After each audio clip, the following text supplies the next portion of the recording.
বন্ধুরা, welcome to my channel. এখন কথা বলবো ইন্ডিয়া ভার্সেস ইংল্যান্ডের টেস্ট ম্যাচ নিয়ে। বৃষ্টির জেরে রবিবার ফয়সালা হলো না নাটকীয় ওভাল টেস্টের। সোমবার জিততে ভারতের চাই 4 উইকেট, ইংল্যান্ডের দরকার 35 রান। খেলা বন্ধ হয়ে যাওয়ায় সুবিধা হলো ভারতের। দলের 3 পেসার ক্লান্ত হয়ে পড়েছিল, এবার তারা বিশ্রাম পাবে, ফলে সোমবার তরতাজা হয়ে নামতে পারবে তারা। তো বন্ধুরা, এরকমই সব খেলার খবর প্রতিনিয়ত জানতে হলে চ্যানেলটিকে অতি শীঘ্রই লাইক, কমেন্ট, সাবস্ক্রাইব করতে ভুলো না।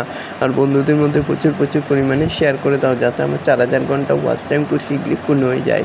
কী ভেবেছিলে ওভাল টেস্টেও পঞ্চম দিন গড়াবে? তৃতীয় দিনের খেলা শেষ মনে হয়েছিল, কিন্তু পাল্লা ভারী ভারতে। চতুর্থ দিনে শুরুর 1 ঘন্টায় সেই ইঙ্গিত দিয়েছিল। তারপরেই খেলায় ফিরল ইংল্যান্ড। হ্যারি ব্রুক ও জরুটের 100 রানের ইনিংস ইংল্যান্ডকে চালকের আসনে নিয়ে গেল। মনে হচ্ছিল বিরতির কিছুক্ষণ পরেই টেস্ট সিরিজ জিততে পারবে বেন স্টোকসরা। খেলা আবার ঘুরল। ভারতের বোলাররা শেষ বেলায় দলকে ম্যাচে ফেরালেন, কিন্তু এত কিছুর পরেও নাটক বাকি ছিল। বৃষ্টিতে দিনে শেষ 1.5 ঘন্টার খেলা আর হলো না, ফলে সোমবার পঞ্চম দিনে হবে ম্যাচের ফয়সালা। জেতার সুযোগ রয়েছে দুই দলেরই। এখন দেখা যাক কী হয়। খেলা বন্ধ হয়ে যাওয়ায় সুবিধা হয়েছে ভারতের। গোটা দিন ধরে বল করছিল ভারতের 3 পেসার, ফলে ক্লান্ত হয়ে পড়েছিল তারা। এবার তারা বিশ্রাম পাবে, ফলে সোমবার তরতাজা হয়ে নামতে পারবে তারা। পাশাপাশি আরও 3 ওভার পরেই দ্বিতীয় নতুন বল পাবে ভারত। সেটাকে কাজে লাগাতে পারে প্রসিদ্ধ সিরাজ ও আকাশদীপ।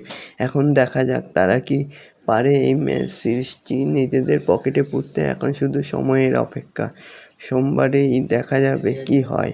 তো বন্ধুরা, এরকমই সব খেলার খবর প্রতিনিয়ত জানতে হলে চ্যানেলটিকে অতি শীঘ্রই লাইক, কমেন্ট, সাবস্ক্রাইব করতে ভুলো না।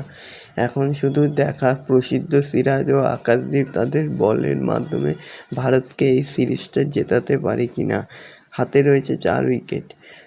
বিরতির পর ইংল্যান্ডের জিততে দরকার ছিল তখন 57 রান। সকলেই ভেবেছিল আর কত তাড়াতাড়ি সে রান হবে, কিন্তু ভারতের পেসাররা চেষ্টা করলেন, একই রকমের অগ্রাসন নিয়ে বল করলেন তারা। প্রতিটা রানের জন্য লড়লেন।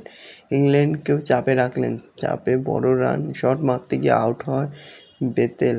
তারপরে সাজঘরে ফিরলেন রুট। তিনি ফেরায় ভারতের শেষ আলোর আশা দেখল। ঠিক তখনই বৃষ্টি শুরু হলো। আর কিছুক্ষণ পরে বৃষ্টি থামলেও খেলা শুরু করে যায়নি, কারণ মাঠে জল জমে গেছিল।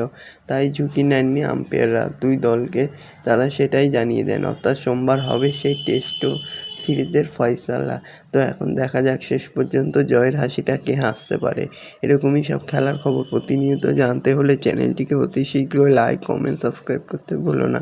ধন্যবাদ সবাইকে।